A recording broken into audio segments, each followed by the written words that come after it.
Hey, it's Felipe, and I wanted to review 3 parts of this interactive workshop I'm facilitating and invite you to join us. We're going to be covering how to relate to your members in this time of need, talk about church financial restructuring, especially as we deal with all these uncertainties of decreased giving, what are the best tools and best practices, and just reducing costs overall, the thing that CPA, our co-op, has been focused on for the past 10 years, emerging out of the wake of the last financial crisis, and I think how we might be able to help you and the peers you relate to most. So the first thing we're going to cover is really about relating to your members in this time of need. Hey, it's Felipe. I'm from so-and-so church.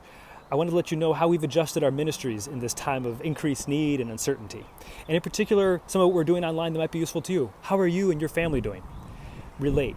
Second, think about, here's how we have some new online ways of giving. Did you know that giving is already down 30% because our worship has changed so much since last Sunday? Tell people where we're at and what's going on and all the good things your congregation is doing responding to this moment. Being relational is critical in this time. Secondly, we're going to be trying to give tools that some of the congregations we hear the best. We have the survey. We're trying to gather some of the best practices from the churches that are doing the most with online giving. So we hope to share some of those tools and strategies for you that you can adopt. And if you need help, we hope to be here for you. Second thing is, in this time of restructuring, it's helpful to discuss how people are doing it.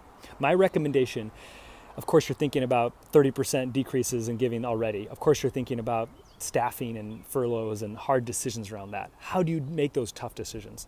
My advice, be transparent, be inclusive. I was talking to one of my lowest paid colleagues today about how do we do this process. And she was honest. Look, it would be so much better if I was a part of the decision, not just having it come down from on high. I think it's an opportunity for all of us to lean into a more humane way of having these conversations. The reality is the amount of income coming in is down by 25 or 50 or 75%. Create those scenarios and say, if actually income is down at the end of March by as much as this month, here's what we'll have to implement. What are the signposts? What are the triggers that will make those decisions real for your institution? Actually lining that up and being transparent with everybody will be affected, especially those that are most vulnerable and most likely to be affected.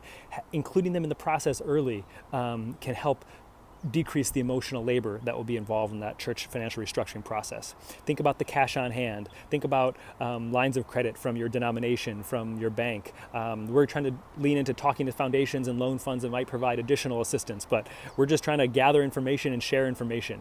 And I think that's what our co-op has done best over the years. We gather people together. We learn from what the best of us are doing. We share those insights with one another, and we try to create practical collaborations that yield to really adding value to common challenges that we're all facing.